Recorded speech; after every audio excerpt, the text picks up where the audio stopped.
Good morning, everybody. Yeah, I still need to change my holiday skin. How's it going, everybody? My name is Waddles. I hope you're doing well, and welcome to, unfortunately, what might be our final village showcase. We've done them all now at this point, every single new village revamp except the desert village. So you know how it goes. Today we're going to go over each and every structure. At the end I'll talk about my favorite. Keep in mind that the jigsaw blocks wouldn't be here in survival. I spawned these in with command blocks, and some of the structures are missing beds. If you like it, leave a like. If you really like it, subscribe. Thank you. Well, okay, let's start going on our little tour. Meeting point number 1 is right here. Now, of course, the meeting points are the town centers. We have, I think, 2 or maybe 3 meeting points. Yep, 3 whole meeting points. We have a bell. I really like the potted cactus. I don't know why, I just think that looks very, very nice.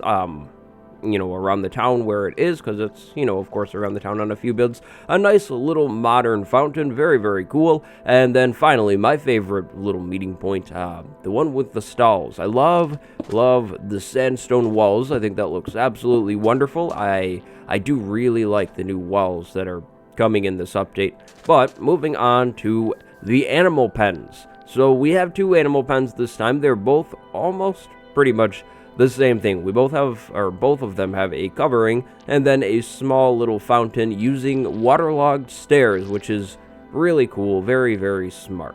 Moving on to the actual buildings, though. This is the Armorer House. Now, the common theme with the desert villages, or buildings, excuse me, are the flat roofs. All of the roofs, or most of them, are flat because, we wouldn't have, like, rain or snow or anything on top of the roof, so it can be flat. There's a little bit of architecture knowledge for you guys. But the Armorer one has a granite chimney and then a blast furnace inside of it, which, in case you have maybe forgotten, it smelts up ores faster.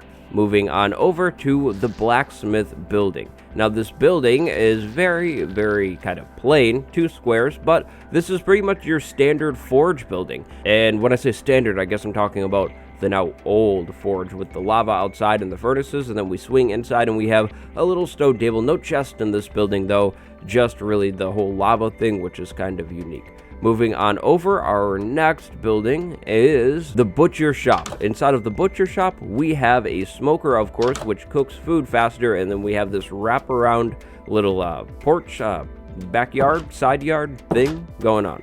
Moving into row number 2, this building is the cartographer building.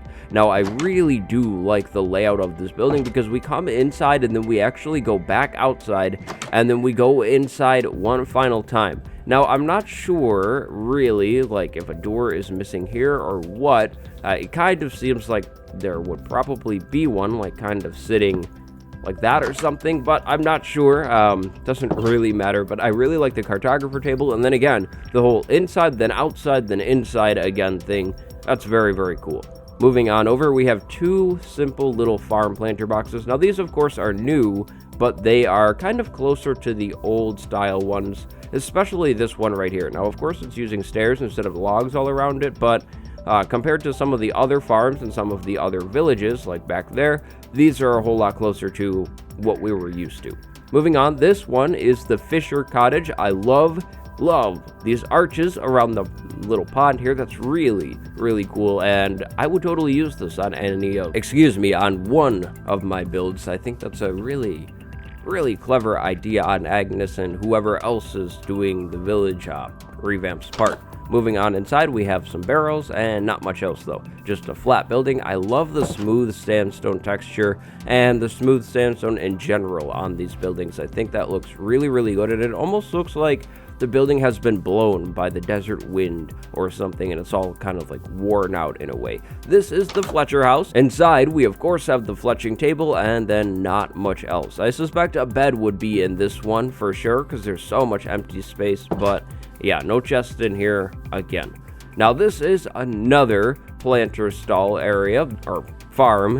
It's another farm. It's much, much larger, though, as you can see here. We have hay bales piled all around tons and tons of wheat, and even a little watering box, which is really, really cool. I thought it would have been cool to maybe see some kind of water tower or water fountain in this village because we're in the desert, but we don't have one of those. This is the library, so inside you probably know what we'll have. We will have some lecterns, of course, or a lectern, some bookcases, and then the colors of the village. The village colors are white and green, but there's not really very many or any instances of that on the building. We just have this plain old terracotta color on some of the buildings. But moving on, this is the Mason building. Nice double door, some green or lime terracotta inside, and then a stonecutter, which currently doesn't have AU still, but I'm sure that's going to come very, very soon.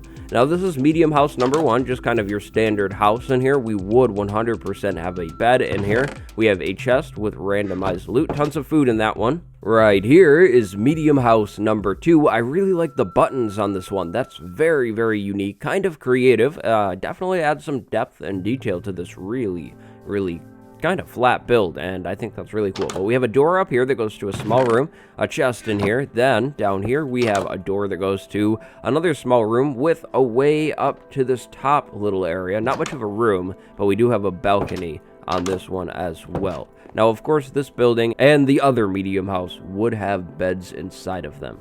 This building is the shepherd's house, so the entrance is over here. We go into it, some looms inside, and then just open to this little porch area or fenced in yard.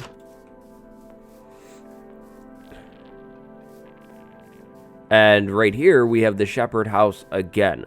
Now, there were some issues with the files and some duplications. Like, this is an identical building, and so I kind of threw it here because why not? But yep, they are duplicated over in the files. I'm not sure if that was a bug or not. I think it had something to do with a misspelling in the word shepherd. Moving on, we have our small houses. Now, these are just your standard small houses, like the medium house, but smaller. There would be beds in them, and quite often, these houses will kind of make up your villages. Now, I think pretty much all of these small houses would have a bed inside of them, but again, I had issues with the beds, like I did on all of the other buildings. We have a chest in this one, though. We got some food. Very, very nice. Right here, again, the button thing, I really do like that. I wonder if this jungle wood will change over to a palm tree wood thing once those are in the game. Now, look at this small house. This is still a small house, but it's a tower. This is the tallest structure in any of the villages that I've shown off so far, I think. Like, this is really, really tall. We have a spiral staircase up to a chest, and then we can keep going, actually, and go on the roof of this building, and then we can kind of look out of the windows if you wanted to on your way down or up. So, yeah, this is definitely the tallest building, like, out of any of the other villages. I know you can't see the Plains village or the other villages that are way over there, but, yeah, way taller. Not quite a small house. This is small house number 7. Very, very nice. I love this walkway that we have going up to it, and then we have a door out to a yard with a cactus that will, alright, I believe, should always be planted in that yard. Moving on over, we have small house number 8 with some terracotta on it, of course. And then inside, not too much, but some sea pickles. I thought that was really, really interesting. It kind of follows with the green theme, and then it adds, a little bit of detail to this table. It seems like the devs are actually using the sea pickles as mugs or something, which I don't know. That's kind of a big deal to me. That's the devs getting a whole lot more creative with the blocks that are in the game and kind of listening to the community in a way which is really, really awesome. This building is the tannery. This is the building with the cauldrons. All of the tanneries have cauldrons inside of them. And then, of course, we have this little balcony on the front, but be careful because you can fall off of that balcony. Now the temples in this village are really, really cool. This is temple number 1. We just walk right into it, and then we have this open area. We have a brewing stand in one corner, and then a chest with some loot in the other corner, and yeah, just really, really open. Now, unfortunately, you can't get up on it or anything like that, but it's still just really, really nice. And then this is temple number 2. Again, very, very open. We go in, we find a brewing stand, and then we find this crazy pattern that looks like a lime, like literally a lime fruit, right?